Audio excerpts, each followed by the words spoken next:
uma palavra interessante. Você sabe que ela vem do latim, não é? E, na verdade, em latim, a palavra média, que em inglês, não é, se pronuncia mídia, daí veio, na verdade, a palavra mídia, ela é o plural de medium, que significa meio. De tal modo que média em latim, ao pé da letra, significa meios. Por isso que a gente usa a palavra mídia hoje como sinônimo dos meios de comunicação. Talvez, então, você já tenha ouvido falar desse termo aqui, mass media, né? São os meios de comunicação de massa. E o que define justamente esse meio de comunicação de massa? Bom, poucos produtores, muitos receptores. Foi um fotógrafo apenas que registrou esse momento. E, de repente, isso se espalhou por todo o mundo. De maneira que esses meios de comunicação de massa, eles são dominados por uma elite. E na comunicação é, na verdade, dominar um pouco o modo como as pessoas vão pensar. Quer ver? Eu não sei se vocês já ouviram falar de um grupo de pesquisadores alemães que formaram uma escola de sociologia, de filosofia, chamada Escola de Frankfurt. Bom, muitos pesquisadores importantes fizeram parte da Escola de Frankfurt, mas o principal nome foi o Theodor Adorno. E o Adorno, ele criou um dos conceitos mais importantes para a gente compreender essa sociedade moderna. O Adorno propõe o conceito de indústria cultural.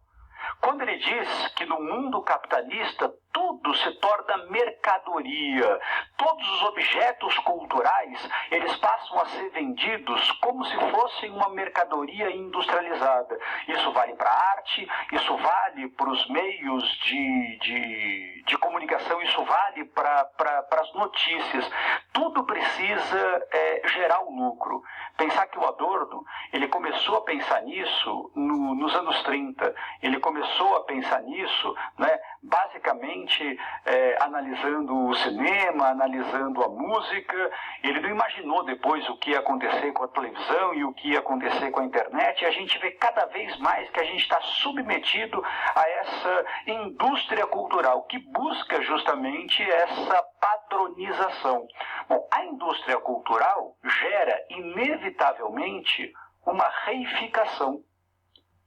Quer dizer, tudo se torna coisa. Vamos lembrar aí que em latim, não é, res significa coisa. Essa reificação é a mercantilização, é a coisificação. E aí alguém pode falar, poxa, mas não é possível se lutar contra isso? Não é possível lutar contra a indústria cultural? Claro que sim.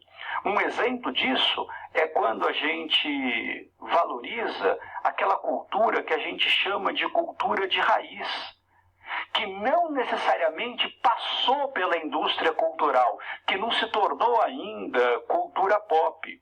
Ou quando a gente pensa na própria questão da contracultura.